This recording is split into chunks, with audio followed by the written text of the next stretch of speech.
UPSC में, और एक ऐसे व्यक्तित्व का निर्माण कर रहा है, भारत राष्ट्र का निर्माण कर रहा है, ऐसे ऐसे व्यक्तित्व देकर जो इस भारत देश को आगे की ओर, आगे की ऊंचाइयों पर लेकर जाने वाले हैं। तो स्वागत करता हूं मैं त्रिभुवन कुमार आप सभी का एक बार फिर से ओजांग आईएएस एकेडमी पर, और इसके साथ ही जो बैच आपका है प्रीलिम्स फाइटर बैच, यानी कि हम इसे आरएफआर मेथड के नाम से जानते हैं मुख्य रूप से, और ये specially UPSC and state PCS aspirants के लिए बहुत महत्वपूर्ण है, खास तौर पे जो 2024 का प्रीलिम्स देने जा रहे हैं।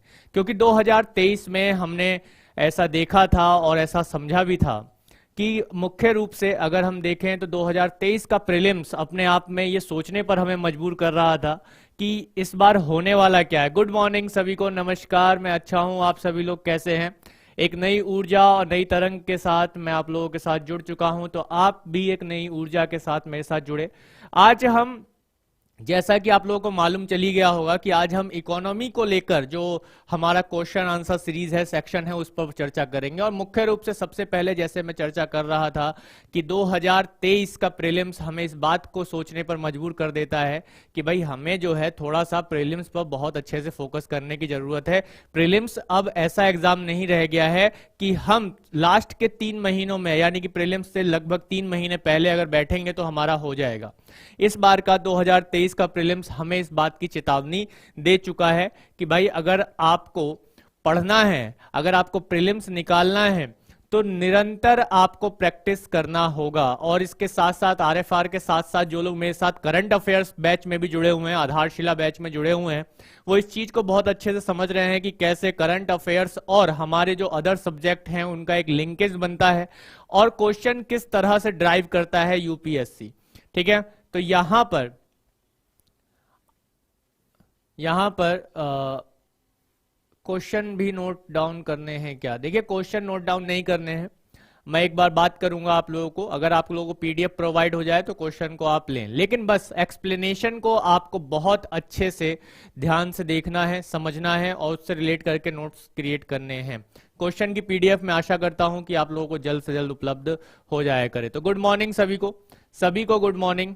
और इसके साथ साथ ये समय हमारा काफी व्यतीत होता जा रहा है, क्योंकि हम देख रहे हैं कि डे बाय डे हमारे दिन प्रीलिम्स के कम होते जा रहे हैं, यानी कि ओनली 282 डेज टू प्रीलिम्स 2024। हमें लग रहा है ये 282 दिन देखकर हमें ऐसा लग रहा है कि अभी तो बहुत दिन हैं, 282 दिन है यार, अभी तो अब क्या करें, इसके लिए हम जो है आराम से तैयारी करेंगे।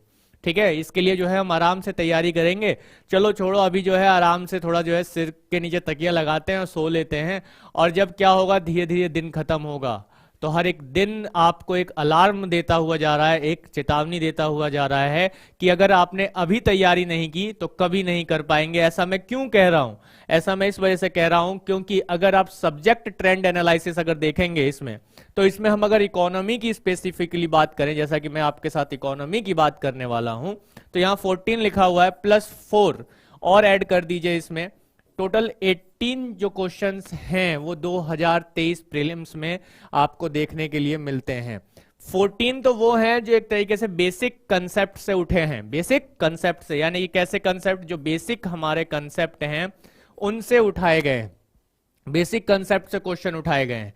लेकिन बाकी के जो 4 हैं वो वर्ल्ड इकोनॉमी से भी रिलेट करता है, वर्ल्ड इकोनॉमी को रिलेट करता है। इस चीज को भी हमें समझना है कि विश्व की जो इकोनॉमी है उसका भारत एक बहुत बड़ा हिस्सा है, इस बात को समझना होगा, क्योंकि विश्व में 5वें स्थान की सबसे बड़ी इकोनॉमी या अर्थव्यवस्था किसकी है? भारत की है। तो यूपीएससी भारत का अर्थव्यवस्था का जुड़ाव विश्व के साथ देखता है, और उस विश्व के साथ देखते हुए क्या कर रहा है कि क्वेश्चन भी उसी तरीके से उठा रहा है। आप अगर 2023 प्रीलिम्स का ही क्वेश्चन देखिए, स्विट्जरलैंड से क्वेश्चन बना हुआ है, स्विट्जरलैंड से क्वेश्चन बना हुआ है, अमेरिका के और यूरोप के बीच होने वाले जो एक समझौते हैं, आर्थिक समझौते हैं, उसको लेकर क्वेश्चन बना हुआ है। तो ये क्वेश्चन क्यों बना हुआ है?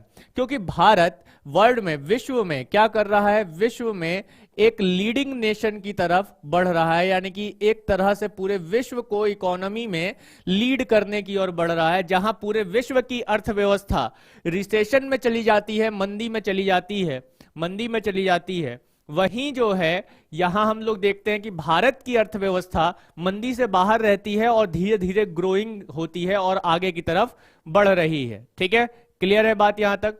तो यहां हम लोग ये चीज देखते हैं कि हमें क्वेश्चन को किस तरह से ड्राइव किया गया है उस पर एनालिसिस करते हुए चलेंगे। तो 14 क्वेश्चन, 18 क्वेश्चन अगर आप समझे इकोनॉमी के, तो अप्रोक्स अगर मैं बोलूं यहां पर, तो आप देखेंगे कि बहुत सारे क्वेश्चंस हमारे करंट से कनेक्टेड रहते हैं इसमें। अभी तो 18 है, इसी तरह से नेक्स्ट टाइम धीरे धीरे आपने देखा है कि इकोनॉमी के जो क्वेश्चन है वो इंक्रीज हुए हैं। अगर हम 2019, 20, 21 और 22, 23 तक आए तो धीरे धीरे इकोनॉमी के क्वेश्चन बढ़े हैं। बढ़ने का कारण क्या है कि भारत अब आजकल जो विश्व है वो विश्व क्या कर रहा है, विश्व में युद्ध किस स्तर पर हो रहा है? विश्व में जो युद्ध हो रहा है वो आर्थिक स्तर पर युद्ध हो रहा है। अब सीमाओं को लेकर इतना युद्ध नहीं है, यानी कि सेना को के बीच होने वाला युद्ध नहीं है अगर यूक्रेन और रशिया को छोड़ दें तो। लेकिन जो बड़े बड़े देशों के बीच में अगर युद्ध हो रहा है तो किस पर हो रहा है? वो इकोनॉमी को लेकर युद्ध हो रहा है कि किस देश की इकोनॉमी कितना अच्छा परफॉर्मेंस कर रही है। तो वहीं भारत भी इस लाइन में लगा हुआ है। यह अनुमान लगाया जा रहा है कि भारत जल्द ही विश्व की तीसरी सबसे बड़ी, चौथी भी नहीं, तीसरी सबसे बड़ी अर्थव्यवस्था बनकर उभरेगा। तो यहां इकोनॉमी के क्वेश्चन बढ़ने या इसमें बदलाव होने जो है बहुत ही ज्यादा जरूरी होता जा रहा है और यूपीएससी इसी ट्रेंड के साथ आगे भी बढ़ रहा है। अगर हम मान के चलें कि अप्रोक्स 20 प्लस 20 माइनस, यानी कि अगर हम 20 को एवरेज मानकर चलें क्वेश्चन को लेकर, तो हमें यहां पर क्या देखने को मिलता है यूपीएससी प्रीलिम्स के ट्रेंड में कि 20 प्लस और 20 माइनस अगर हम लेकर चलें, एवरेज लेकर चलें कि भाई मान लो कि 21 हो गया किसी वर्ष 18 हो गए, 19 हो गए, 17 हो गए क्वेश्चन, क्लियर है? तो ये हम एक एवरेज मानकर अगर हम चलें यहां पर, तो क्या होगा कि अगर आप दो प्रति क्वेश्चन कितने नंबर का है? 2 नंबर का है, तो 40 नंबर ये आपके यहां पर रखे हुए हैं, एवरेज मानकर चले 40 नंबर, 40 नंबर इकोनॉमी में रखा हुआ है। यानी कि प्रीलिम्स का एक बहुत बड़ा हिस्सा केवल और केवल इकोनॉमी आपका कवर कर रहा है। और इसके साथ साथ इकोनॉमी के साथ साथ अगर आप एक नजर दौड़ाएंगे करंट अफेयर्स की तरफ, क्योंकि भाई करंट अफेयर्स भी मुझे आपको करवाना है, उससे रिलेट करके क्वेश्चन करवाने हैं, तो आप एक नजर डालें, एक दृष्टिकोण डालें किसकी तरफ? 2023 में करंट अफेयर्स की तरफ।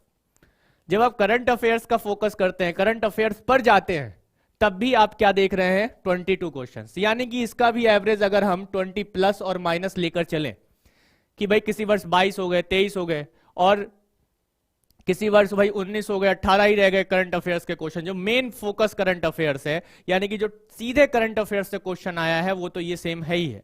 तो अब यहां पर भी एवरेज लेकर चलिए 40 नंबर। तो अब यहां पर अगर 40 और 40 नंबर, ये दो चीजें आपको आराम से प्रोवाइड करा रही हैं। यानी कि अगर हम मान लें कि कितने हैं 80 नंबर्स, कितने नंबर्स? 80 नंबर्स, 80 नंबर प्रीलिम्स में, कितना बड़ा योगदान है इन दो चीजों का, करंट अफेयर्स और इकोनॉमी का। आप स्वयं देखिए कितना बड़ा योगदान है इनका। और इनका ये योगदान आपको प्रीलिम्स तुरंत निकलवा देगा, चुटकी बजाते ही निकलवा देगा। लेकिन उसके लिए जरूरत क्या है कि आप कैसे निरंतर इसके साथ बने हुए हैं, कितने लंबे समय तक आप इसके साथ सीधे आगे की तरफ बढ़ते जा रहे हैं। ट्रेंड एनालिसिस कीजिए पहले किसी चीज को पढ़ने से पहले। मैं अभी आगे प्रश्नों पर आऊं उससे पहले मैं आपको दिखाना चाहता हूं कि आप कितना बहुमूल्य चीज पढ़ने जा रहे हैं, कितनी इंपॉर्टेंट सेक्शन को लेने जा रहे हैं। और जिन्होंने भी जीएस फाउंडेशन बैच में इकोनॉमी मेरे से पढ़ रहे हैं, वो अब धीरे धीरे इस बात को बहुत अच्छे से समझने वाले हैं कि मैं क्या आपको देने वाला हूं। और करंट अफेयर्स में जो आधारशिला बैच में मेरे साथ जुड़े हुए हैं वो भी इस चीज को अब समझ जाएंगे। क्लियर है? तो चलिए, इसमें अब मैंने आपको क्या एक एनालिसिस बता दिया कि भाई 80 नंबर्स।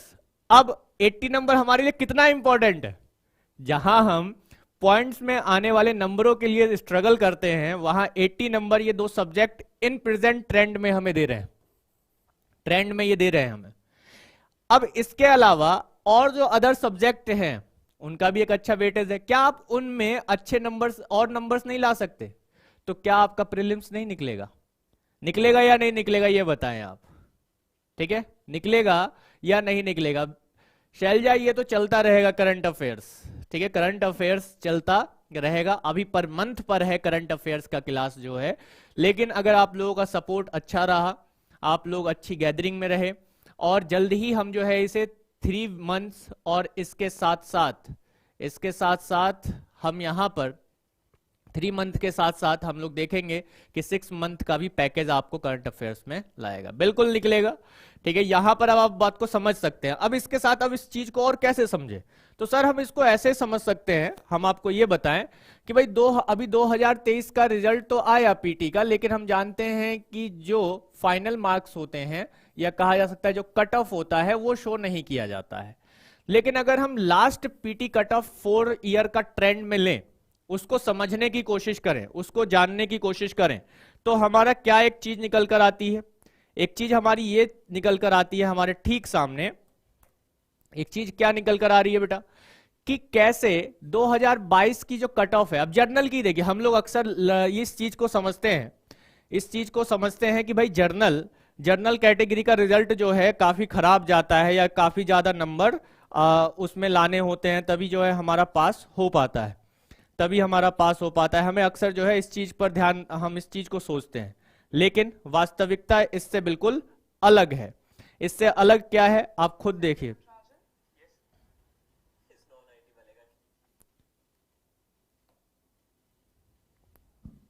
क्लियर है बात यहां पर?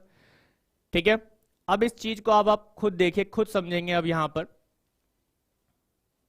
कैसे समझेंगे हम, 2022 का पीटी का कट ऑफ देखिए, सब छोड़िए, 2022 का पीटी का जर्नल का कट ऑफ देखिए, ईडब्ल्यूएस का देखिए, ओबीसी का देखिए, एससी से आते हैं आप या एसटी से आते हैं तो देखिए, देख रहे हैं? क्लियर है?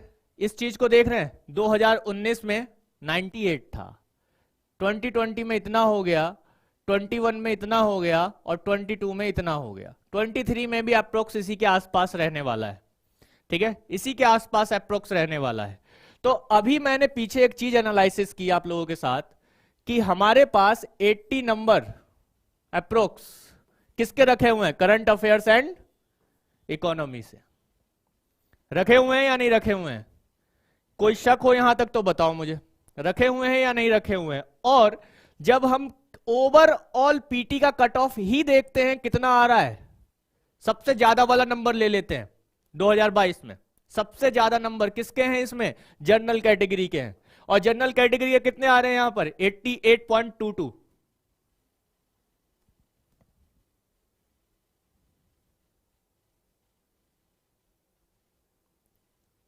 नीरज, ईबीसी अगर आप अभी मेरे ख्याल से बिहार से हैं तो वहां पर ईबीसी को लिया जाता है। एक्चुअल में ये वो स्टेट लिस्ट का एक मैटर है, आप सेंट्रल लिस्ट में किस में आ रहे हैं वो इस चीज को देखना होगा। ठीक है, कि आपका जो एक जिस कास्ट से आप आ रहे हैं वो कास्ट आप सेंट्रल लिस्ट में किस में आ रहे हैं, इस चीज को आपको देखना होगा, फिर उसके अकॉर्डिंग वो चीज आएगी।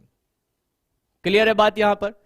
ठीक है, बात समझ में आ रही है सभी को कि हमें एक्चुअल में करना क्या है, फोकस किन चीजों पर करना है। ठीक है, इसमें फोकस किस चीजों पर करना है, इस चीज को हमें ध्यान रखना है। तो 2022 प्रीलिम्स का जो कट ऑफ है वो हमारे सामने रखा हुआ है। इन मात्र 15 मिनट में मैंने आपको बहुत ही चीज क्लियर कर दी, एक चीज क्लियर कर दी साफ साफ, कि यहां क्या क्लियर कर दिया मैंने, कि आपको एक पकड़ जो अभी in present in current scenario में बनाना है वो इकोनॉमी करंट अफेयर्स पर आप बहुत अच्छी पकड़ बनाकर चलिए। और करंट अफेयर्स का लिंकेज हिस्ट्री से भी होगा, ज्योग्राफी से भी होगा, पॉलिटी से भी होगा, साइंस एंड टेक से भी होगा, और इकोलॉजी एनवायरनमेंट से भी होगा। ये एक ऐसा टॉपिक है करंट अफेयर्स जो इस चीज को लेकर बात करता है। क्लियर है? इस चीज को ध्यान रखना है, इस चीज को ध्यान रखना है। फिलहाल सबसे ज्यादा पर अगर आप फोकस कर चल रहे हैं तो आप एक सुरक्षित जोन में हैं या नहीं, सबसे पहले मुझे ये बताइए, क्या आप सेफ जोन में हैं या नहीं? अगर आप आरएफआर के साथ जुड़े हुए हैं रेगुलर, ठीक है, आरएफआर के साथ जुड़े हुए हैं रेगुलर, तो इस चीज में आप क्या देखेंगे,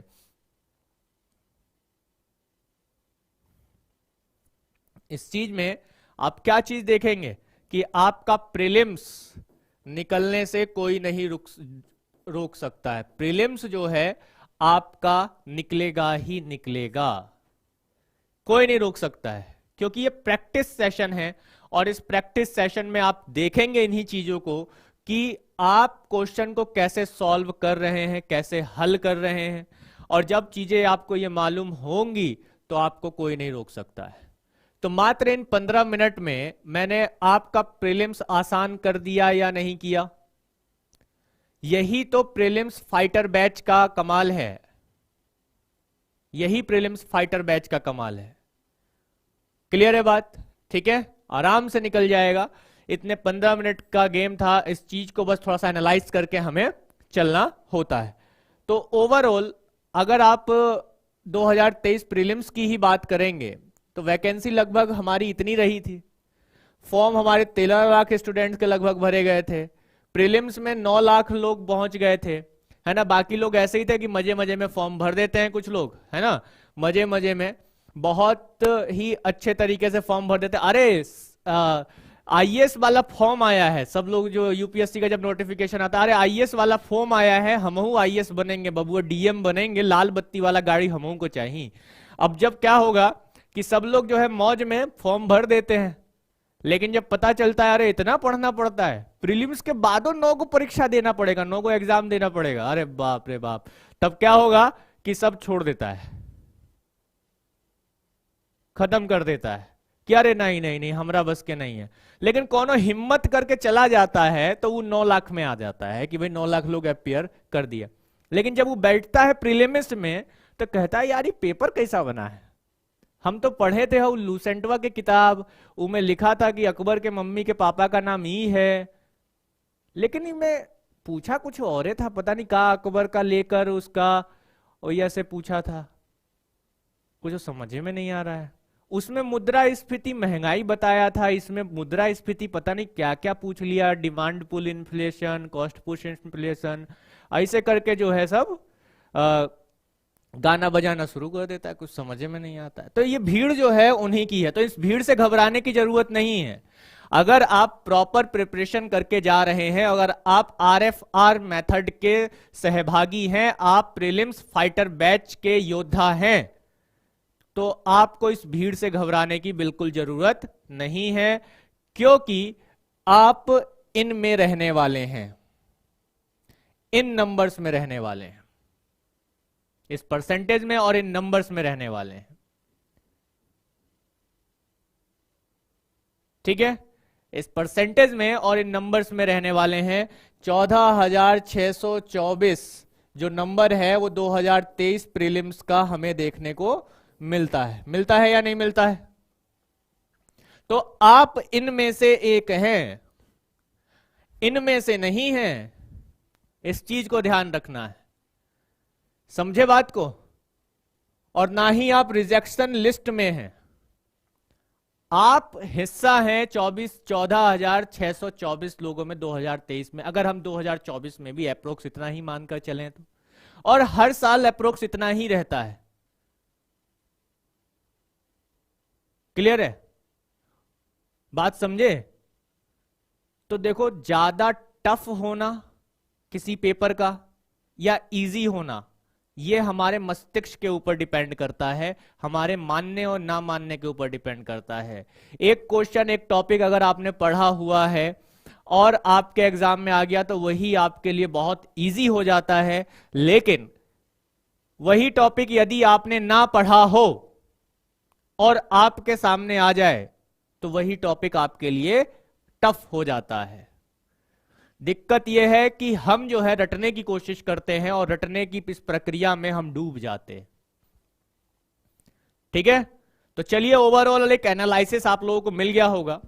तो आज जो हम इकोनॉमी की कक्षा को हम लोग लेकर आए हैं या प्रश्नों को लेकर आए हैं, तो सबसे पहले मैं आपकी भेंट उन प्रश्नों के साथ करवाना चाहता हूं जो 2023 प्रीलिम्स में आए हुए हैं, जो 2023 प्रीलिम्स में आए हुए हैं। और इस बार का ये कहा जाता है कि भैया टफेस्ट है लास्ट डिकेड में, यानी कि डिकेड की बात हो रही है भैया का कि पिछले 10 वर्षों में, ये देखिए कितना भारी शब्द लिखा हुआ है, कितना भारी शब्द, कि पिछले 10 वर्षों में सबसे टफेस्ट प्रीलिम्स माना गया है। अब देखते हैं इन क्वेश्चनों को, देखें तो सही कितना टफेस्ट है। अगर आपका कंसेप्चुअल क्लियरिटी है तो कुछ भी टफ नहीं है। ठीक है, कंसेप्चुअल क्लियरिटी हमें देखना है, तो इसका जो प्रीलिम्स का एग्जाम है उसमें इकोनॉमिक्स से लेकर जो क्वेश्चंस हमारे क्रिएट हुए हैं इकोनॉमी में, जो कंसेप्चुअल बेस्ड है, उस पर हमारी चर्चा अब प्रारंभ होती है। और ये चर्चा हमारी चलती रहेगी 1-2 दिनों में, लगातार हम आगे की तरफ बढ़ते चले जाएंगे और इस चीज को समझने का भी पूरा का पूरा प्रयास और प्रयत्न हम लोग करते रहेंगे। तो आशा करता हूं कि आप सभी लोगों को बात समझ में आ गई होगी। आप लोगों के मस्तिष्क से जो एक डर है वो कहीं ना कहीं थोड़ा कम हुआ है। ये कम इस वजह से हुआ है क्योंकि आप हिस्सा हैं किसका? आप हिस्सा है RFR बैच का।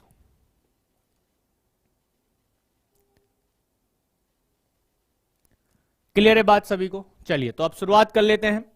तो आप लोगों की आज्ञा हो तो शुरुआत करें। यदि आप लोग अनुमति दें तो अब शुरुआत कर लेते हैं। प्रश्नों के कुछ प्रश्नों को लेकर हम लोग आगे बढ़ते हैं। ठीक है,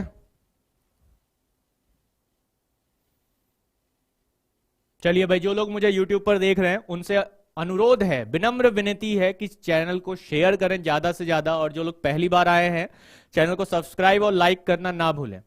शेयर कर दें जल्दी से जल्दी अपने मित्रों में। ठीक है, अरे हिंदी अंग्रेजी सब मीडियम एक के बराबर है भैया। हमहू हिंदी मीडियम से हैं, है ना, हमहू हिंदी मीडियम से हैं, घबराने वाला कोनो बात नहीं है। सोनू भैया हमहू हिंदी मीडियम से हैं। बाकी तुम्हारा मिलन हम जो है चिंटू भैया से जरूर करवाएंगे। चिंटू भैया इकोनॉमी के एक बहुत बड़े मास्टर हैं जो हमारे साथ हमेशा पढ़ाते रहते हैं यहीं क्लास में, और जो लोग इकोनॉमी मेरे से पढ़ रहे हैं वो जानते हैं चिंटू भैया कौन है। चलिए तो भाई अनुमति मिल गई है आप लोगों की, और हम आपकी अनुमति के साथ आगे बढ़ते हैं, क्वेश्चन लेते हैं। गुड मॉर्निंग भाई, गुड मॉर्निंग। इतना गुड मॉर्निंग बोलोगे तो अगला 1 साल का गुड मॉर्निंग आज ही बोल दूंगा का भाई? ध्रुव ध्रुव, चलिए चिंटू भैया मोमोज वाले, चलिए भाई याद है सभी को। तो देखिए एक क्वेश्चन है, ऐसा जो क्वेश्चन आता है, इस क्वेश्चन को लेकर सबसे पहला जो एक ट्रेंड चलता है बच्चों के दिमाग में, मन मस्तिष्क में, नहीं पता। अरे तब तो अभय को तो पता ही नहीं है कि चिंटू भैया, तुमको तो इकोनॉमी वाली क्लास हमारी देखनी चाहिए। GS फाउंडेशन बैच में इकोनॉमी की क्लास देखनी चाहिए, तभी आपको पता चलेगा चिंटू भैया हैं कौन।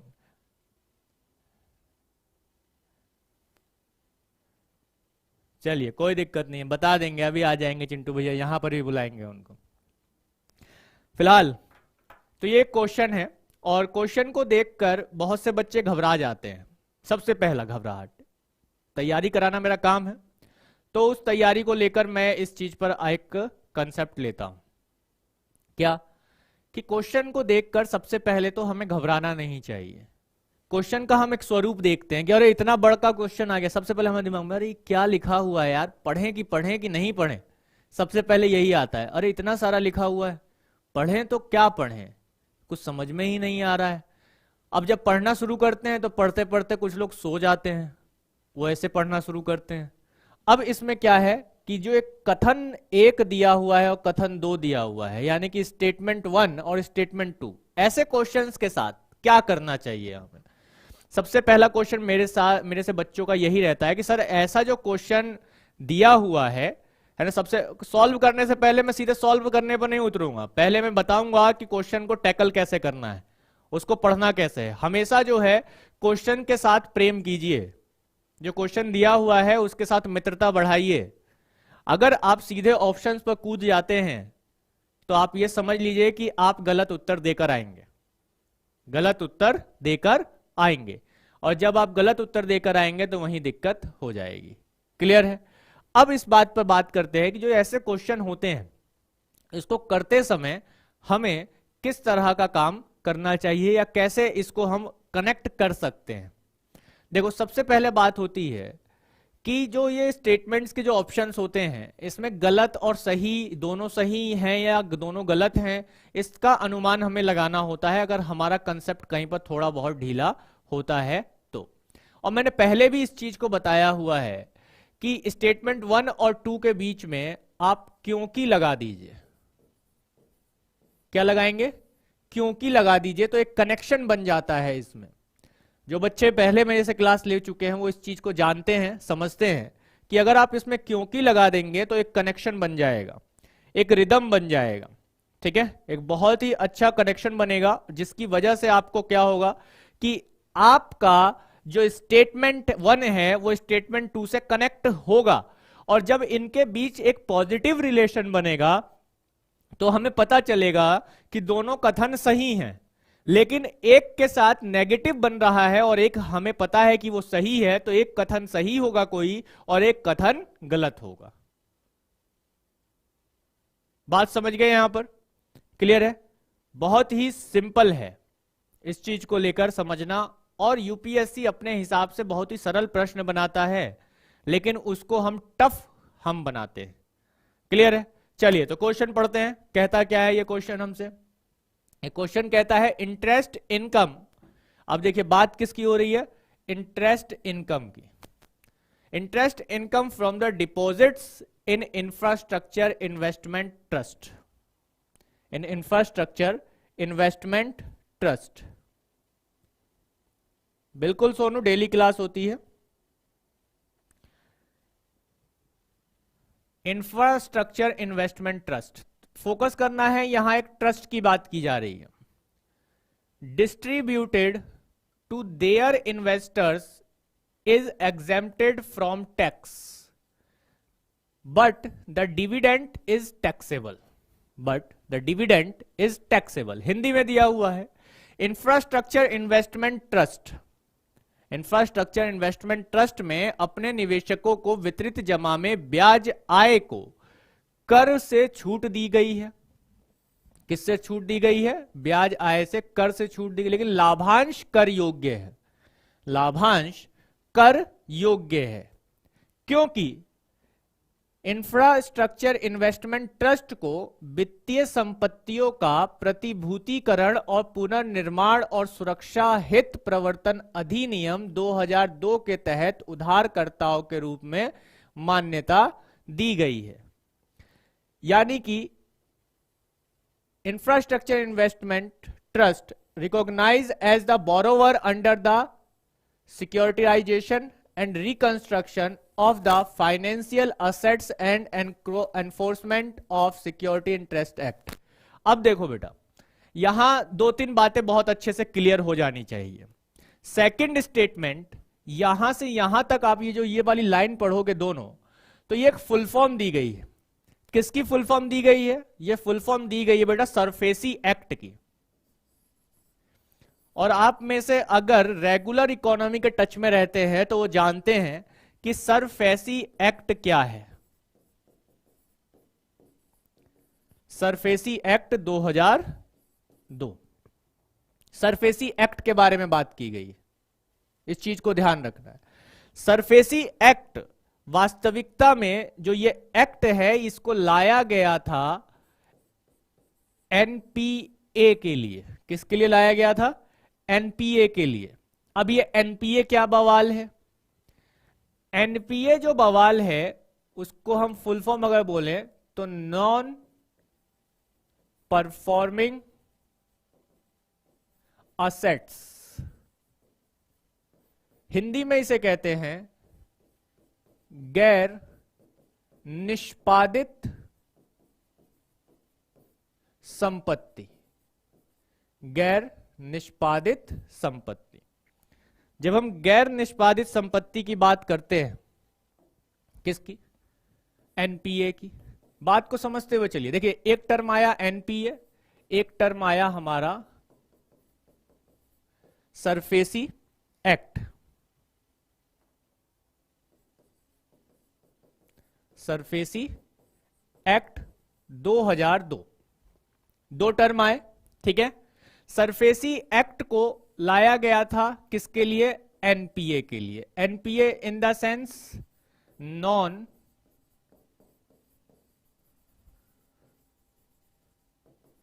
परफॉर्मिंग असेट्स के लिए। हिंदी में एक बार फिर लिख देता हूं, गैर जल्दबाजी नहीं करनी है, चीजों को समझना है बहुत अच्छे से। गैर निष्पादित संपत्ति, ठीक है। गैर निष्पादित संपत्ति क्या होती है?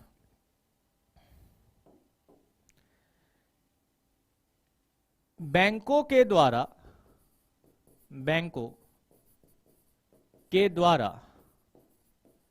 दिया गया ऐसा ऋण जिसकी वापसी निर्धारित ना हो।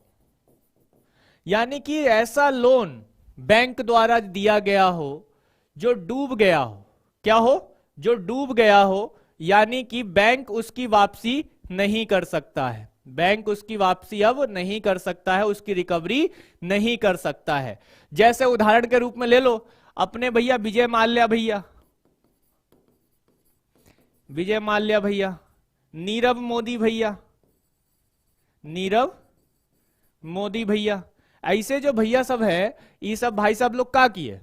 बैंक से उधार लिए, पैसा लिए, ऋण लिए और भाग गए। बैंक को पैसा मिला? नहीं मिला, उनका ऋण नहीं मिला। तो उनकी जो भी संपत्ति, जितना पैसा इनके पास गया, उसको हमने क्या कहा? नॉन परफॉर्मिंग असेट्स कहा।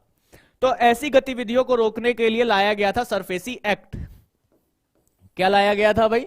सरफेसी एक्ट लाया गया था। और ये जो सरफेसी एक्ट है, इसका एक उद्देश्य है। क्या उद्देश्य है? कि अगर बैंकों के द्वारा पैसा दिया जाता है किसी को भी, तो उसके सिक्योरिटी को निर्धारित करना, उसके ये निर्धारित करना कि इससे पैसा वापस आएगा या नहीं आएगा। ठीक है, इससे पैसा वापस आएगा या नहीं आएगा, इस चीज को निर्धारित करना इसमें डिसाइड किया जाता है। क्लियर है? तो इस चीज को ध्यान रखना है। अब देखिए सेकंड स्टेटमेंट जो हमारा यहां कह रहा था, वो ये कह रहा था कि जो इंफ्रास्ट्रक्चर इन्वेस्टमेंट ट्रस्ट है, इंफ्रास्ट्रक्चर इन्वेस्टमेंट ट्रस्ट है, वो एक बोरोवर की तरह काम करता है, एक ऋण देने वाले की तरह काम करता है।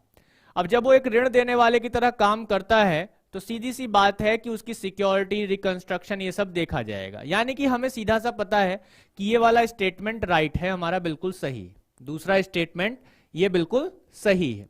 जब दूसरा स्टेटमेंट सही है, तो पहला स्टेटमेंट पर बात कर लेते हैं थोड़ा सा। अब देखिए एक चीज और ध्यान रखना है कि जब सरफेसी एक्ट एनपीए की हम बात करते हैं, तो ये वाला स्टेटमेंट बना है हमारे चैप्टर, जब आप इकोनॉमी हमसे पढ़ना शुरू करेंगे तो उसमें हम एक चैप्टर आपको पढ़ाएंगे, बैंकिंग सिस्टम इन इंडिया।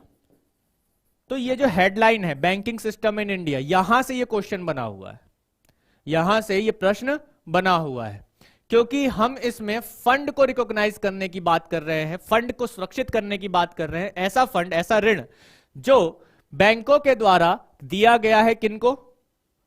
लोगों को।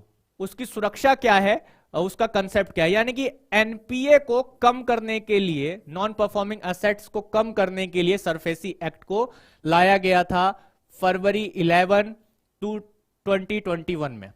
ठीक है, इसको भी ध्यान रखना है। जो सरफेसी एक्ट, ये पूरा ये इसका फुल फॉर्म दिया हुआ है, देखो ध्यान रखना है। और मैंने करंट अफेयर्स की जो आधारशिला बैच में बच्चे हैं, उनको मैंने बताया हुआ है कि फुल फॉर्म हमें ध्यान रखना है बहुत अच्छे से, क्योंकि हम सरफेसी एक्ट खाली पढ़ते हैं। क्या पढ़ते हैं? सरफेसी एक्ट, लेकिन हम उसकी फुल फॉर्म नहीं जानते। और क्वेश्चन देखो यूपीएससी ने कितने प्यार से पूछ लिया है, फुल फॉर्म देकर पूछ लिया है, बस सिंपल। अगर बस यूपीएससी चाहता तो यहां से ये लाइन लिखता और आगे सरफेसी एक्ट 2002 लिखकर इस लाइन को छोटा कर सकता था, लेकिन बस वो डराना चाह रहा है कि तुम डर जाओ, घबरा जाओ, तुम्हारे बाल खड़े हो जाएं, कान से धुआं निकलने लगे उस एग्जामिनेशन हॉल में और तुम अपने आप ही बाहर हो जाओ।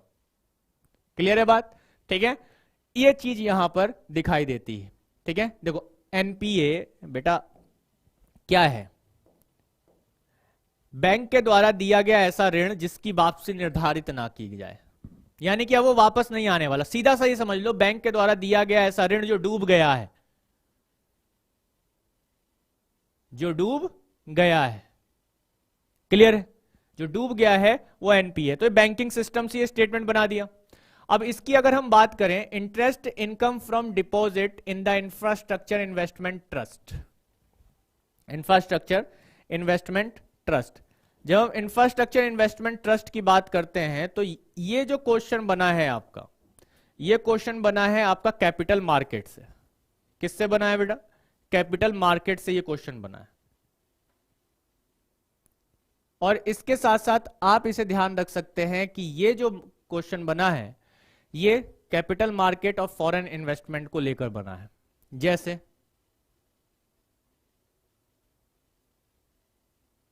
देखो काम किया जा रहा है इसको लेकर, सरफेसी एक्ट को लेकर, उस पर भी बात करेंगे। इन सब चीजों पर डिटेल में हम लोग चर्चा करते हुए आगे बढ़ेंगे, लेकिन फिलहाल अब इस फर्स्ट स्टेटमेंट को देखिए। यहां पर कितने अच्छे से काम किया गया है। एक चीज होती है, दो चीजें हैं, जैसे नोट करिएगा, एक होता है रियल एस्टेट, ठीक है, रियल एस्टेट इन्वेस्टमेंट ट्रस्ट, एक ये है real estate investment trust, real estate investment trust. और एक है आपका जिससे क्वेश्चन बना है infra structure investment trust. Clear है? अब देखो, सबसे पहली बात हमेशा याद रखना, यहां पर है ट्रस्ट। क्या शब्द लिखा हुआ है? ट्रस्ट लिखा हुआ है।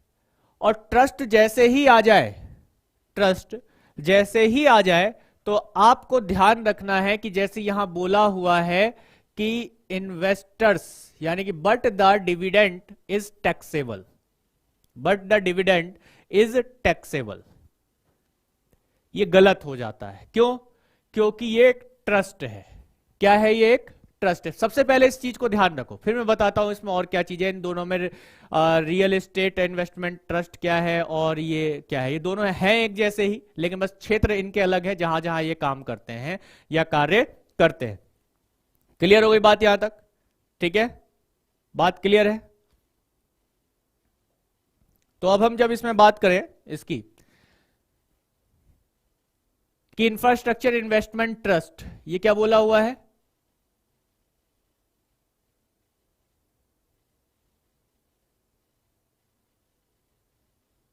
क्लियर है? Infrastructure investment trust.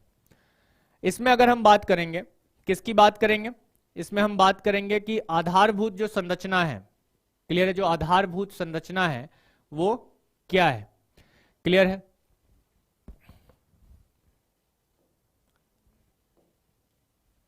ट्रस्ट है। अब चूंकि ट्रस्ट है तो इनका जो प्रॉफिट है या डिविडेंड है, प्रॉफिट है, उस पर कोई टैक्स नहीं लगेगा। तो वो क्या है?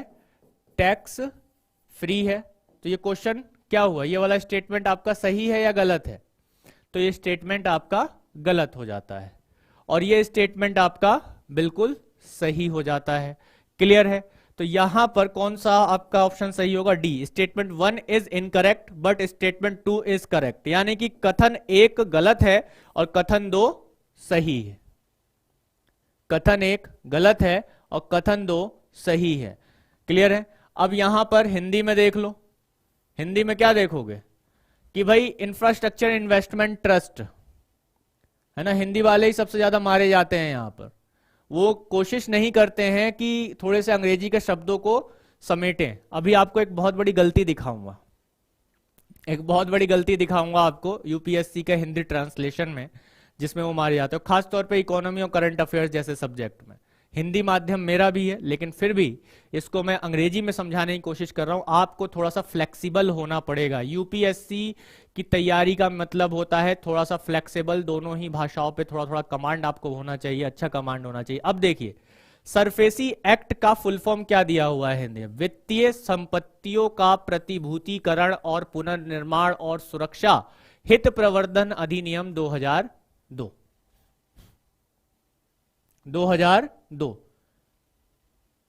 ये सरफेसी एक्ट का फुल फॉर्म दिया हुआ है।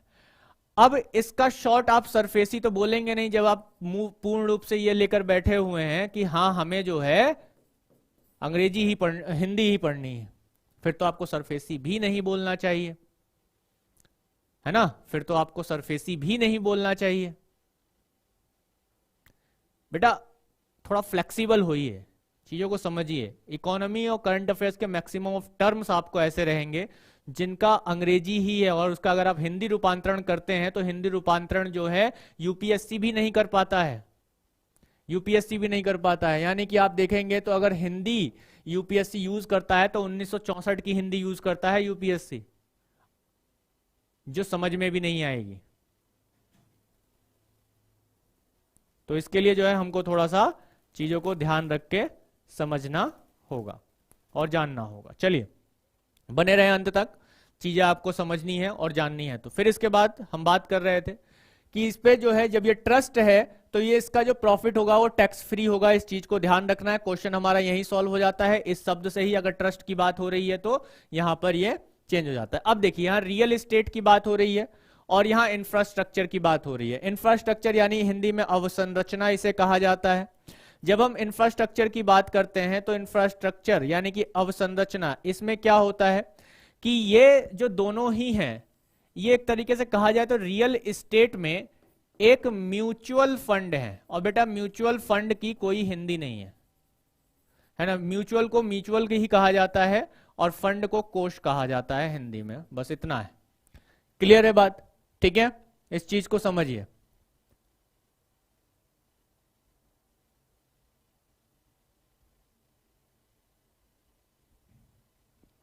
बिल्कुल बता रहे हैं ना, उसको भी बता रहे हैं बेटा, लेकिन जहां तक पॉसिबल होगा वहां तक ना। अब देखिए म्यूचुअल को क्या बोले यहाँ पे, म्यूचुअल फंड को, म्यूचुअल फंड एक म्यूचुअल फंड तो परिपक्व होता है, लेकिन वो इस टर्मिनोलॉजी में हम यूज नहीं कर सकते। क्यों नहीं कर सकते? क्योंकि परिपक्व का जो मीनिंग है वो जो परिभाषा है वो दूसरे चीज के लिए, जो कंसेप्ट है वो दूसरी चीज के लिए, लेकिन यहाँ म्यूचुअल फंड का कंसेप्ट किसी और चीज के लिए। तो इस चीज को समझिए थोड़ा सा कि रियल एस्टेट इन्वेस्टमेंट ट्रस्ट की अगर हम बात कर रहे हैं तो रियल एस्टेट इन्वेस्टमेंट ट्रस्ट क्या है? ये रियल एस्टेट में इन्वेस्टमेंट का एक म्यूचुअल फंड है। यानी कि हम ये कह सकते हैं कि रियल एस्टेट मीन्स क्या हो गया? रियल एस्टेट मीन्स हो गया कि जो आप प्रॉपर्टी है, प्रॉपर्टी मेनली जो आप लैंड है, आपका क्या है? लैंड है, ठीक है, हाउस है, इसको हम रियल एस्टेट में लेते हैं। इसमें आम नागरिक, ध्यान से समझिएगा कि जो आम नागरिक होता है, जो आम नागरिक होता है, जो आम नागरिक होता है वो इन्वेस्टमेंट नहीं कर पाता है, इन्वेस्टमेंट नहीं कर पाता है। तो आम नागरिक भी रियल एस्टेट में इन्वेस्टमेंट कर पाए, निवेश कर पाए, निवेश इन्वेस्टमेंट मतलब निवेश कर पाए, तो इसके लिए क्या किया गया कि एक ट्रस्ट बनाया गया जिसे कहा गया रियल एस्टेट इन्वेस्टमेंट ट्रस्ट।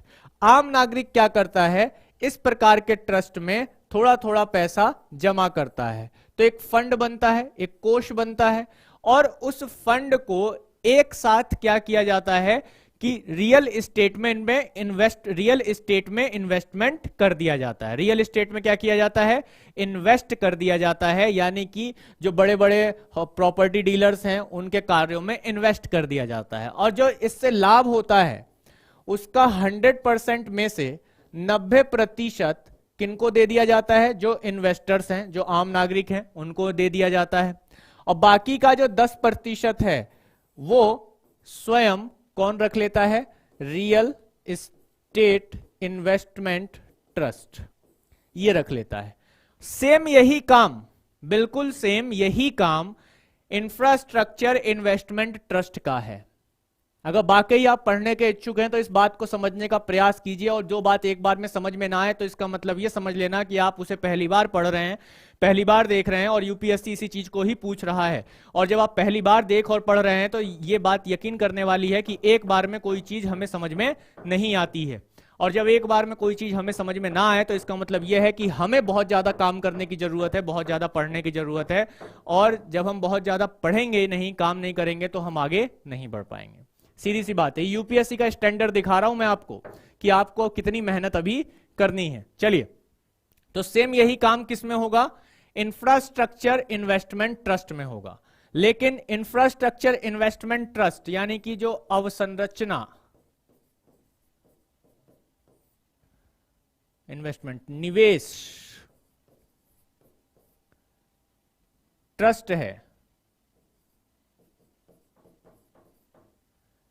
इसमें अवसंरचना में निवेश किया जाएगा। किस में निवेश किया जाएगा? अवसंरचना में, जैसे बिजली, ठीक है, बिजली में, उत्पादन में, दूरसंचार में, उत्पादन, दूरसंचार, सड़क, है ना, फ्लाईओवर आप बनाते हैं ना, ब्रिज कोई बन रहा है, पुल बन रहा है, ठीक है। तो इनमें जो पैसा लगता है वो पैसा भी तो कहीं से आएगा, तो वो पैसा कहां से आएगा? वो पैसा इंफ्रास्ट्रक्चर इन्वेस्टमेंट ट्रस्ट देगा। और इसके पास पैसा कहां से आएगा? वही बात कि आम नागरिक सीधे तौर पर बिजली के उत्पादन में हो या किसी तरह का प्रोडक्शन हो रहा हो, दूरसंचार हो, सड़क निर्माण हो, तो सरकार को सीधे पैसा तो दे नहीं सकता कि भाई मेरे 5,000 रुपए आप लगा लो उसमें, ठीक है। तो ऐसे सरकार के ऊपर भी बर्डन पड़ेगा कि भाई कितने सारे लोगों का या किसी प्राइवेट संस्था के ऊपर बर्डन पड़ेगा, कितने सारे लोगों का डेटा उसे अपने पास सुरक्षित रखना होगा, डेटा अपने पास सुरक्षित रखना होगा। तो इसके लिए क्या किया कि आम नागरिकों के लिए ये एक इन्वेस्टमेंट ट्रस्ट खोल दिया गया। और इसमें फिर से वही बात होगी कि पैसा ये लोग ये भी क्या है? एक म्यूचुअल फंड है। म्यूचुअल फंड है जिसमें आम नागरिक थोड़ा थोड़ा पैसा अपना इकट्ठा करता रहता है, और वो पैसा, ये कोष, ये जो संरचना है, ये क्या करेगा? किसी कंपनी में, किसी प्रोजेक्ट में इन्वेस्ट कर देगा, और उससे जो प्रॉफिट आएगा उसके 100% में से 90% आम नागरिकों में बांट देगा, जिन्होंने भी इन्वेस्ट किया होगा, और 10% अपने पास रख लेगा। लेकिन जो ये लाभ है, ये जो प्रॉफिट है, वो टैक्स फ्री होगा। क्या होगा? टैक्स फ्री होगा। इस चीज को ध्यान रखना है। क्या होगा? ये टैक्स फ्री होगा। इस चीज को ध्यान रखना है। क्यों टैक्स फ्री होगा? क्योंकि ये एक ट्रस्ट है। सिंपल क्वेश्चन था, ठीक है। अब देखिए कितना दिमाग लगा के यूपीएससी ने क्वेश्चन पूछा हुआ है। मैं केवल अभी आपको ये दिखाना चाह रहा हूं, और बेसिक जो क्वेश्चंस है ना, वो मैं आपकी शुरुआत करूंगा, लेकिन उससे पहले मैं आपको एक स्टैंडर्ड दिखाना चाह रहा हूं, एक ऐसा स्टैंडर्ड दिखाना चाह रहा हूं यूपीएससी का जो वाकई में ही अभी बना हुआ है। तो जो लोग मेरे साथ जानते हैं, मैं बिल्कुल वैसे ही करता हूं, रिवर्स फॉरवर्ड रिवर्स, मतलब कि पहले तो मैं आपको ये इस पिक्चर क्लियर कर देना चाहता हूं कि आपकी लड़ाई किसी आम परीक्षा से नहीं है। आपकी लड़ाई एक ऐसी परीक्षा से है जो कदम कदम पर आप देख रहे हैं कि किस तरह से सेंटेंस बदल रहा है। एक statement banking system in India से ले रहा है, तो एक स्टेटमेंट जो है वो किससे ले रहा है? वो कैपिटल मार्केट से ले रहा है, ठीक है, फॉरेन इन्वेस्टमेंट से भी ले रहा है। बात क्लियर हो रही है या नहीं? ठीक है, इस चीज को अच्छे से समझते हुए हमें आगे बढ़ते रहना है।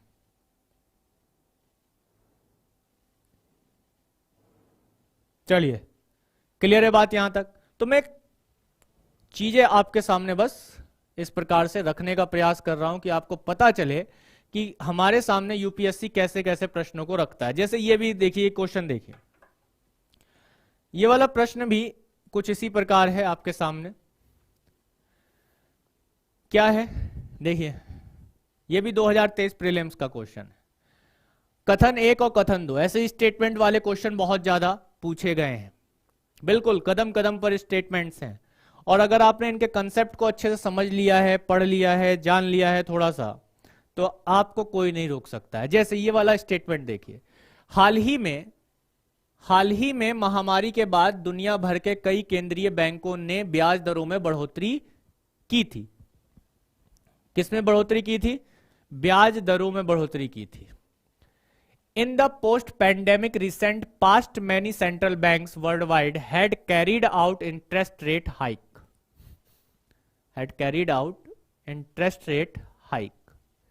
Clear है?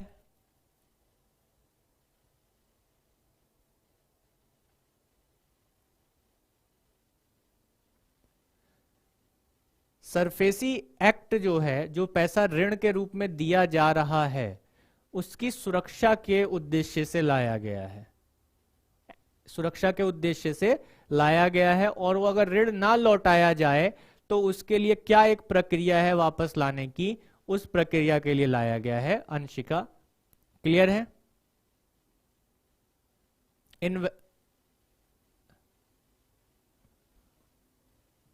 देखिए पहला स्टेटमेंट है कि हाल ही में महामारी के बाद, महामारी यानी कि जो महामारी है वो कौन सी थी? कोविड वाली की बात हो रही है। किसकी? कोविड-19 की बात हो रही है। हाल ही में महामारी के बाद दुनिया भर के कई केंद्रीय बैंकों ने, यानी कि वर्ल्ड वाइड दुनिया भर के जो कई केंद्रीय बैंक हैं, उन्होंने ब्याज दरों में बढ़ोतरी की। उन्होंने ब्याज दरों में बढ़ोतरी की। क्लियर है? बिल्कुल बिल्कुल, एनपीए को कम किया जा सके, ताकि यानी कि नॉन परफॉर्मिंग असेट्स जो है उसको कम किया जा सके। बिल्कुल पूजा, ब्याज दरों में बढ़ोतरी, पहला स्टेटमेंट ये बोल रहा है। सेकंड स्टेटमेंट कह रहा है कि केंद्रीय बैंक आमतौर पर मानते हैं कि उनके पास मौद्रिक नीति के माध्यम से बढ़ती उपभोक्ता कीमतों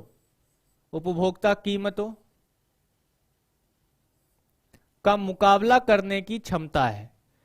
यानी कि वो मौद्रिक नीतियों के माध्यम से, मौद्रिक नीति मॉनेटरी पॉलिसी, ध्यान रखना है, मॉनेटरी पॉलिसी के माध्यम से जो कंज्यूमर प्राइसेस बढ़ रहे हैं, मूल्य बढ़ रहे हैं, उनसे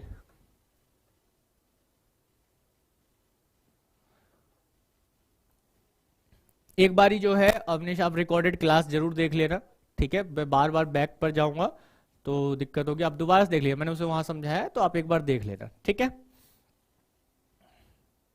चलिए अब यहां पर देखिए कि पैंडेमिक के बाद हमने देखा कि केंद्रीय बैंकों ने ब्याज दरों में बढ़ोतरी की, ब्याज दरों में बढ़ोतरी की। सिंपल इस चीज को ध्यान रखना है। ये जो क्वेश्चन है मैं आपको बता दूं, ये क्वेश्चन आया है बैंकिंग सिस्टम से। देखिए बैंकिंग सिस्टम से कई क्वेश्चन बनेंगे, बैंकिंग सिस्टम से पूरा का पूरा क्वेश्चन है, दोनों स्टेटमेंट बैंकिंग सिस्टम से बने हुए हैं। अब अगर बैंकिंग सिस्टम की अगर हम यहां पर बात करें तो यहां पे दो टर्म हमारे सामने आए।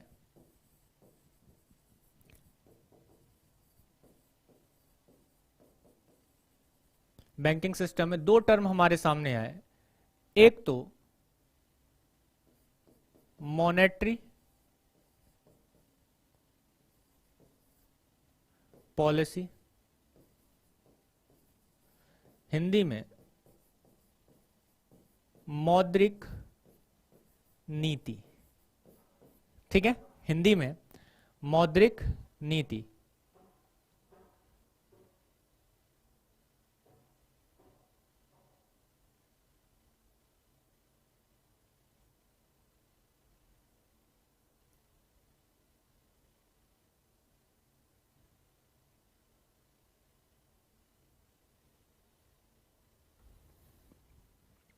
मौद्रिक नीति यानी कि मॉनेटरी पॉलिसी। जब हम मौद्रिक नीति की बात करते हैं तो यहां से एक क्वेश्चन हमारा हमेशा बनता है, ठीक है? दूसरा जो इसमें कंसेप्ट है वो क्या है कि केंद्रीय बैंक ने ब्याज दरों में बढ़ोतरी की। हालांकि ये दोनों इससे कनेक्ट करता है। अब यहां पर देखिए ब्याज दरों में बढ़ोतरी की थी क्योंकि केंद्रीय बैंक आमतौर पर ऐसा मानते, देखिए स्टेटमेंट बन गया, कनेक्ट हो गया। आमतौर पर ऐसा मानते हैं कि उनके पास जो मौद्रिक नीति है, मॉनेटरी पॉलिसी है, उसके माध्यम से जो कीमतें बढ़ रही हैं उसका मुकाबला करने की क्षमता उनके पास आ जाती है, उसका मुकाबला करने की क्षमता उनके पास आ जाती है। तो यहां दोनों ही कनेक्टेड बहुत अच्छे से हो रहे हैं, तो इसका मतलब दोनों ही स्टेटमेंट सही है। देखिए मॉनेटरी पॉलिसी, सबसे पहले इस बात पर फोकस करना है कि जो मॉनेटरी पॉलिसी है ये किसी भी देश का केंद्रीय बैंक जारी करता है। कौन जारी करता है? किसी भी देश का केंद्र। अगर हम भारत में देखें तो आरबीआई जारी करेगा इसे, भारतीय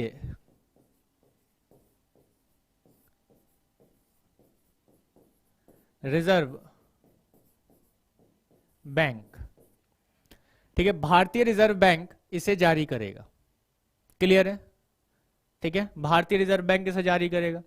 भारतीय रिजर्व बैंक मॉनेटरी पॉलिसी को जारी करने के लिए इनमें होती है एक मॉनेटरी पॉलिसी कमेटी, एमपीसी में इसे शॉर्ट में लिख देता हूं, हिंदी में पूरा लिख देता हूं, मौद्रिक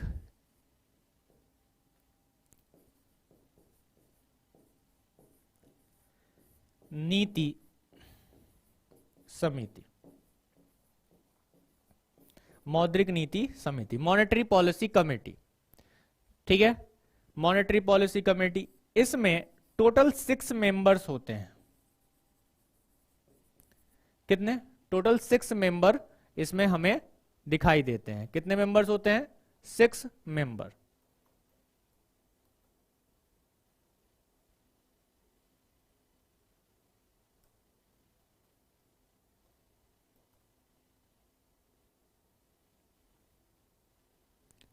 क्लियर है?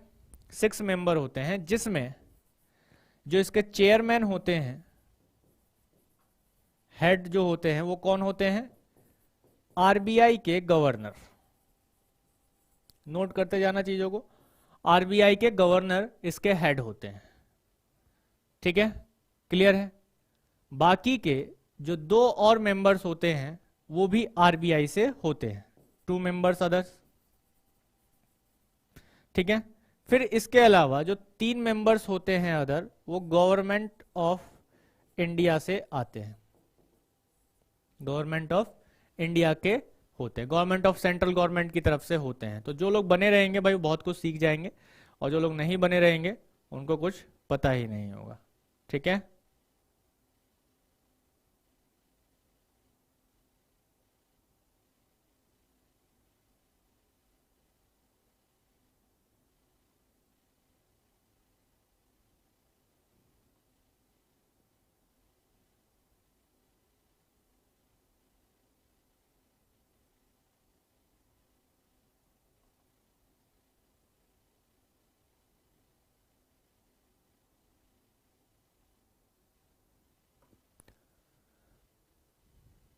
ठीक है, क्लियर है? अब यहां पर क्या किया जाता है, यहां पर आरबीआई, ये बहुत ही बेसिक पॉइंट है, मॉनेटरी पॉलिसी कमेटी क्या होती है, इससे नॉर्मल क्वेश्चन बनता है, और ये बिल्कुल एक चैप्टर ही अलग होता है पढ़ने के लिए। अब इसमें क्या होता है मॉनेटरी पॉलिसी में,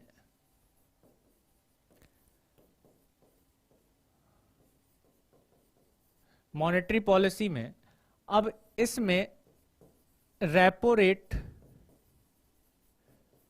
को डिसाइड किया जाता है एक तरह से, repo rate, reverse repo rate, ठीक है, या ओपन मार्केट ऑपरेशन से भी लेकर एक क्वेश्चन है, उस पर अभी बात करेंगे। अब यहां क्या हुआ, रेपो रेट, रेपो रेट है क्या, आप इस चीज को समझिए, वह ब्याज दर, वह ब्याज दर जिस पर, वह ब्याज दर जिस पर केंद्रीय बैंक, केंद्रीय बैंक, केंद्रीय बैंक क्या कर रही है, केंद्रीय बैंक वाणिज्यिक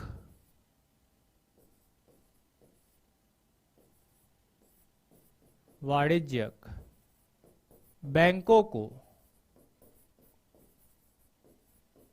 अल्पकालीन, वाणिज्यिक बैंकों को अल्पकालीन ऋण प्रदान करती है। वाणिज्यिक बैंकों को,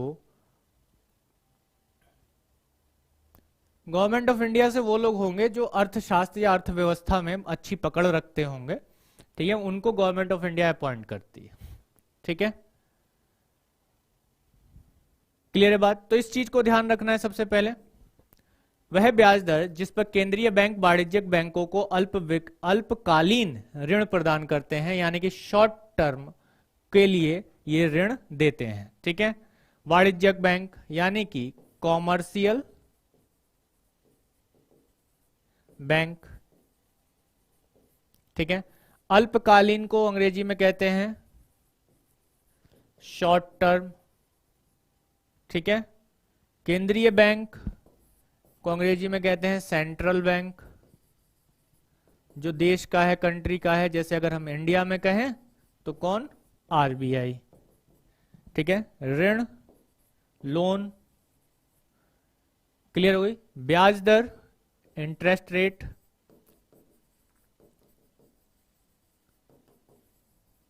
इंटरेस्ट रेट यानी कि एक इंटरेस्ट रेट है, रेपो रेट क्या होता है, एक इंटरेस्ट रेट होता है, और एक ऐसा इंटरेस्ट रेट, ये एक ऐसा इंटरेस्ट रेट है, क्लियर है, ये एक ऐसा इंटरेस्ट रेट है जिस पर केंद्रीय बैंक वाणिज्यिक बैंकों को अल्पकालीन ऋण प्रदान करता है। क्लियर है बात यहां पर? ठीक है, तो वाणिज्यिक बैंकों को क्या करेगा? अल्पकालीन ऋण प्रदान करेगा। इस चीज को ध्यान रखना है। और इसके साथ ही जो ये इंटरेस्ट रेट है, अब इसमें बदलाव हो जाए तो क्या होगा? जैसे कि हमारा क्वेश्चन ये क्या कह रहा है, ये क्वेश्चन हमारा इसी बात पर तो है क्या कि आम तौर पर केंद्रीय बैंकों को यह लगता है कि अगर वो मॉनेटरी पॉलिसी के माध्यम से जो बढ़ी हुई कीमतें हैं उसको कंट्रोल कर सकते हैं, उसको कंट्रोल कर सकते हैं बढ़ी हुई कीमतों को। तो बढ़ी हुई कीमतों को कंट्रोल अब यहां पर कैसे किया जाएगा, इस चीज को देखते हैं। देखिए, अब रेपो रेट, इसी में ही तो बदलाव किया जाएगा,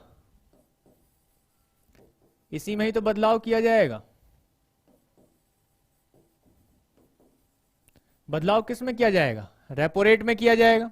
अभी क्या बोला है कि यही क्या है? एक ब्याज दर है। अब देखो, इसको हिंदी में बोलते हैं बेटा रेपो दर। क्या बोलते हैं? रेपो दर। इस चीज को ध्यान रखना है। क्या बोलते हैं? रेपो दर बोलते हैं। तो जो रेपो रेट है या रेपो दर है, उसकी अगर हम बात करें तो यहां पर क्या होगा? जो लोग में से एनसीईआरटी पढ़ चुके हैं, बेसिक पढ़ चुके हैं इकोनॉमी का, वो बहुत अच्छे से समझ रहे हैं। और जो नहीं समझे हैं वो बेटा आराम से ध्यान से धैर्य पूर्वक समझोगे तो समझ में आएगा। क्योंकि इकोनॉमी जो है ना, रटने वाला विषय नहीं है कि आपको जो है एक सिद्धांत दे दिया और आपने उसको रट लिया। अनुच्छेद 17 में अगर ये चीज होना है तो होना है, लेकिन रेपो रेट में चीजें चेंज होती रहती हैं। ठीक है, इकोनॉमी में चेंज होती रहती हैं। चलिए, तो रेपो रेट ये क्या है कि इंटरेस्ट रेट है, ब्याज दर है। अब एक चीज को यहां पे बहुत अच्छे से समझना है कि यदि बैंक को पहले 6% पर किससे? आरबीआई से क्या मिल रहा है? ऋण मिल रहा है, लोन मिल रहा है। ठीक है, तो बैंक के लिए ये सस्ता है। ये कोई भी बैंक हो सकता है, मान लिया कि एसबीआई है, मानकर चलते हैं। तो बैंक इसे आगे 8% पर किसको देगा? जो लोग हैं, आम लोग हैं, पीपल्स हैं, जो लोग हैं, आम लोग हैं, उनको देगा। तो लोगों के लिए ये ऋण लेना क्या हो जाता है? सस्ता हो जाता है। जब लोगों के लिए ऋण लेना सस्ता हो जाता है तो लोग क्या करेंगे? ज्यादा से ज्यादा बैंक से ऋण लेंगे। और ऋण लेने के बाद क्या होगा कि बैंक में मनी फ्लो, जो मार्केट है उसमें क्या होगा? उस मार्केट में मनी फ्लो बढ़ जाएगा, उस मार्केट में मनी फ्लो बढ़ जाएगा। और जब मनी फ्लो बढ़ेगा तो हम देखते हैं कि इन्फ्लेशन यानी कि क्या होगा? जो कंज्यूमर प्राइस है, कंज्यूमर प्राइस है वो भी बढ़ेगा। क्यों बढ़ेगा कंज्यूमर प्राइस? क्योंकि आपके पास पैसा आ गया। जब आपके पास पैसा आएगा तो आप क्या करेंगे? आप ज्यादा से ज्यादा खर्चा करेंगे, चाहे वो महंगी से महंगी चीज हो, आप उसे खरीदने में सक्षम हो जाएंगे। क्लियर है? खरीदने में सक्षम हो जाएंगे। लेकिन हमारा स्टेटमेंट ये कहता है कि बैंकों को ऐसा लगता है कि अगर वो इंटरेस्ट रेट बढ़ा दें तो कीमतों पर कमी की जा सकती है। ठीक है, कैसे कमी की जा सकती है? अब इस चीज को समझिए कि अगर इंटरेस्ट रेट पहले ये 6% था, अब क्या किया गया? अब ये किया गया कि रेपो रेट को आरबीआई ने बढ़ाकर 8% कर दिया, मानकर चल रहे हैं। ठीक है, कितना कर दिया? 8% कर दिया। और जब 8% कर दिया तो बैंक को तो ये महंगा मिल रहा है, तो लोगों को बैंक कितने पर देगा? तो मान लिया कि 12% पर दे रहा है। तो जब 12% पर देगा तो लोग जो हैं बैंक से ऋण लेने, लोन लेने बहुत कम जाएंगे। और जब बहुत कम जाएंगे तो मार्केट में जो मनी फ्लो है, जो मनी फ्लो है वो क्या हो जाएगा? कम हो जाएगा, डाउन हो जाएगा। और जब मनी फ्लो कम होगा यानी कि आपके पास पैसा कम है, आपके पास पैसा बहुत कम है, ना के बराबर है, तो आपकी डिमांड भी कम होगी। जब वस्तुओं की डिमांड कम होती है तो उनका मूल्य भी नीचे आ जाता है। तो मॉनेटरी पॉलिसी का एक उद्देश्य यह भी होता है कि मार्केट में मनी फ्लो यानी कि मुद्रा के प्रवाह को नियंत्रित किया जाए। क्लियर हो गई बात यहां पर? तो यहां क्या होगा कि जो हमारा स्टेटमेंट कह रहा है वो बिल्कुल सही इस बात के लिए हमें बता रहा है, ये बता रहा है कि ब्याज दरों में बढ़ोतरी की थी क्योंकि केंद्रीय बैंक आमतौर पर ये मानते हैं कि उनके पास मौद्रिक नीति के माध्यम से बढ़ती उपभोक्ता कीमतों का मुकाबला करने की क्षमता होती है, क्षमता होती है। तो ये बात बिल्कुल सही है कि मौद्रिक नीति, मॉनेटरी पॉलिसीज के माध्यम से उपभोक्ता कीमतों का मुकाबला करने की क्षमता उसमें है। तो यहां क्या होगा, both statements is correct. Statement 1 और स्टेटमेंट 2 को सही एक्सप्लेन भी कर रहा है और दोनों के दोनों सही भी हैं। तो यहां पे हमारा बी बिल्कुल सही हो जाएगा। क्लियर हो गई बात यहां पर। तो देखो, अब इस चीज को समझने के लिए, इस क्वेश्चन को करने के लिए ही बेटा हमें कितनी सारी चीजों को समझना पड़ा। बैंकिंग सिस्टम में मॉनेटरी पॉलिसी को अच्छे से समझना पड़ा, रेपो रेट को समझना पड़ा कि रेपो रेट होता क्या है। फिर हमने एक चीज समझी कि कैसे रेपो रेट के माध्यम से मार्केट में मनी फ्लो को कंट्रोल किया जा सकता है, कम किया जा सकता है या बढ़ाया जा सकता है। कम होने पर क्या होगा, बढ़ाने पर क्या होगा। अगर यहां तक भी बात समझ में नहीं आई है तो सिंपल सा एक प्रैक्टिकल करके समझा देता हूं कि चिंटू भैया, मैं कई बार इस चीज को समझाता हूं कि चिंटू भैया का एक बिजनेस है। ये चिंटू भैया जो है क्या बेचते हैं, मोमोज बेचते हैं। और जब चिंटू भैया ने क्या किया हुआ है कि उनके पास 50 रुपए प्रति प्लेट मोमोज वो बेचते हैं, ठीक है, 50 रुपए प्रति प्लेट मोमोज बेचते हैं। शाम हो गई है, शाम को आप घर से निकले एकदम मतलब बढ़िया फर्राटेदार होकर, ठीक है, फर्राटेदार होकर इस चीज को लेकर, ठीक है, फर्राटेदार मतलब मस्त एकदम हरफन मौला बन के निकले हैं कि भाई अब जो है थोड़ा सा जो कुछ खाया जाएगा, ठीक है, थोड़ा सा कुछ खाया पिया जाएगा। मैंने यहां आंसर क्या बताया आपको, ओ यहां नोट, सॉरी, यहां क्या होगा बेटा, ए होगा, मैंने ध्यान नहीं दिया। चलिए यहां पे क्या होगा, ए होगा। दोनों जो है करेक्ट हैं और करेक्ट एक्सप्लेनेशन ये इसका करता है। चलिए अब यहां पर आप निकले घर से शाम को कि हमको जो है खाना है, लेकिन जल्दी जल्दी में क्या हुआ कि आप पैसे लेकर आना भूल गए, पैसे लेकर आना भूल गए। आप जा रहे हैं आगे की तरफ, पहुंचे इसकी दुकान पर, जेब में आपने टटोला तो आपके पास पैसा नहीं है, यानी आपकी जेब में मनी फ्लो नहीं है।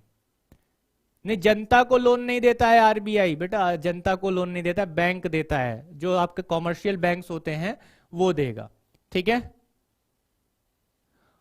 अभी तो एक ही क्लास हुई है, बिल्कुल होगा, ठीक है। मैंने शुरू में क्या समझाया आपको, शुरू में जो अभी कह रहे हैं कि हो पाएगा या नहीं हो पाएगा, शुरू में क्या समझाया, जीवन में 3 चीजें हमेशा याद रखना। जो मेरे रेगुलर स्टूडेंट हैं वो यहाँ पर अगर अभी मुझे सुन रहे हैं तो जरूर बताएं कि जीवन में 3 शब्दों का होना बहुत जरूरी है। वो कौन कौन से हैं, इतने में आगे कहानी बताता हूं, आप लोग टाइप कर दो।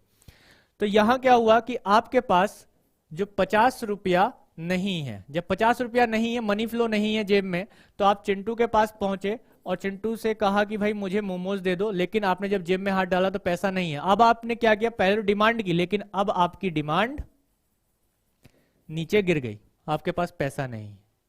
क्लियर है। लेकिन अगले दिन आप आए, 50 रुपए लेकर आए और 50 रुपए की पूरी पूरी प्लेट खरीदकर आपने खाया, ठीक है, पूरी पूरी प्लेट खरीदकर आपने खाई। और जब 50 रुपए की पूरी प्लेट आपने खाई तो आपकी डिमांड क्या हुई, बढ़ी, डिमांड बढ़ी। और रेगुलर आप इसके पास आकर खा रहे हैं चिंटू के पास, तो चिंटू ने सोचा कि यार ये 50 रुपए का प्लेट खा रहा है, तो इसका मतलब ये है कि मैं इसे अगर 60 रुपए में भी बेचूंगा तो ये खा लेगा। तो आप उसने 60 रुपए में कह दिया और आपने खा लिया।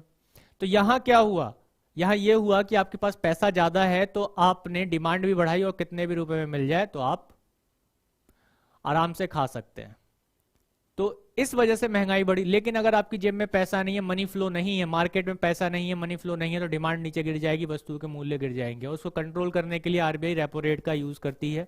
और एक बात और ध्यान रखना है, आगे हम लोग इन चीजों को पढ़ेंगे कि इन्फ्लेशन में डिमांड पुल इन्फ्लेशन ही आरबीआई कंट्रोल कर सकती है। बाकी कॉस्ट पुश इन्फ्लेशन यानी कि लागत मूल्य मुद्रास्फीति, लागत मुद्रास्फीति और संरचनात्मक मुद्रास्फीति का पर नियंत्रण केवल सरकार कर सकती है, आरबीआई नहीं कर सकती है।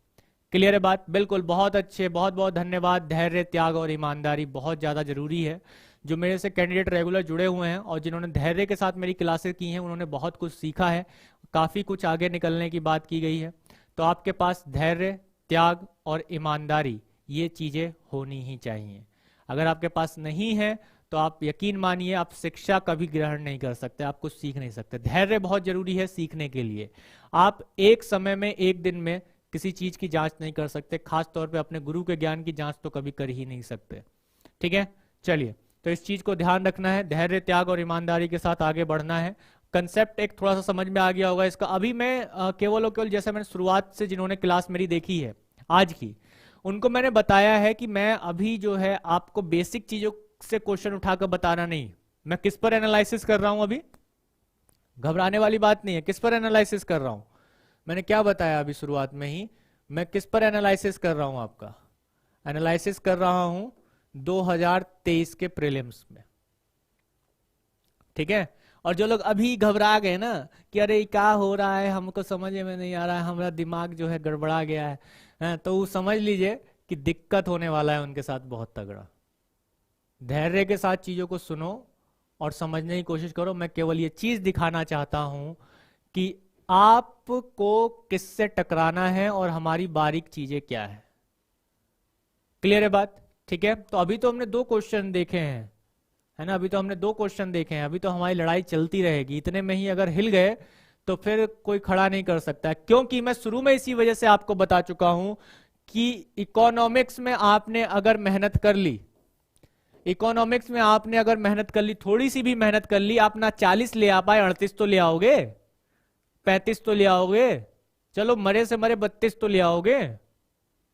इसीलिए मैं कह के चल रहा हूं कि जो 80 नंबर है यहां करंट अफेयर्स और इकोनॉमी आपके रखे हुए हैं, और जब ये आ जाएगा तो आपको आपकी मेरिट लिस्ट से बाहर करने वाला कोई नहीं, आप चाहे किसी भी कैटेगरी में क्यों ना आते हो।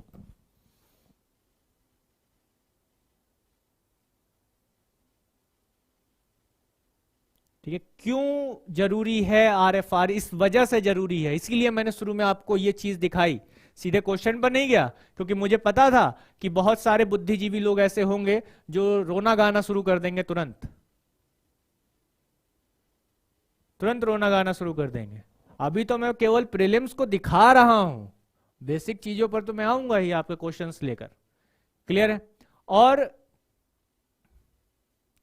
बिल्कुल जीएस फाउंडेशन बैच है, पूनम जीएस फाउंडेशन बैच है, आप सर्च कीजिए जीएस फाउंडेशन बैच को लेकर है, उसमें क्लास होती है। बाकी कॉल करके भी पूछ सकते हैं, फर्दर डिटेल ले सकते हैं, जो भी आपको बैच में मिल जाएगा, सारी जानकारी मिल जाएगी। कॉल करके पूछ लीजिए कि किस में होता है, तो आप अगर उस बैच में हैं तो आप जरूर ज्वाइन करें। शाम को 4:30 बजे इकोनॉमी होता है, 3 बजे हमारी करंट अफेयर्स आधारशिला बैच में होती है। चलिए, तो अब बात यहां पर समझ में आई कि क्यों जरूरी है ये इकोनॉमिक्स, इसीलिए मैंने शुरू में ही बताया था।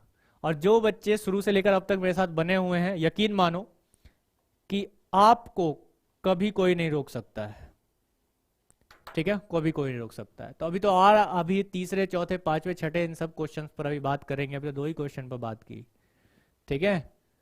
तो अभी जुड़िए, धीरे धीरे जो है मेरे साथ कनेक्शन बनाइए, मेरी फ्रीक्वेंसी के साथ अपनी फ्रीक्वेंसी को मैच करने की कोशिश कीजिए। जिस दिन मेरी फ्रीक्वेंसी के साथ आपकी फ्रीक्वेंसी मैच हो गई, उसी दिन आपकी फ्रीक्वेंसी यूपीएससी के साथ मैच हो जाएगी और आप स्वयं प्रश्न बनाना शुरू कर देंगे, घबराएंगे नहीं, डरेंगे नहीं, ठीक है। तो चलिए मिलते हैं अगले सेगमेंट में, अगले सेशन में। तब तक अपना ध्यान रखें, खुश रहें, मस्त रहें, जबरदस्त रहें और निरंतर अपने प्रयास को बढ़ाते रहें, प्रयास करते रहें, रिवीजन करते रहें, क्योंकि रिवीजन मस्ट है। अगर आपने रिवीजन नहीं किया तो दिक्कत खत्म, दिक्कत हो जाएगी बहुत ज्यादा, ठीक है। चलिए आगे बढ़ते हैं, और आप लोगों से आज के लिए हम विदा चाहते हैं। कल फिर मिलेंगे उसी समय उसी टाइम पर। जय हिंद।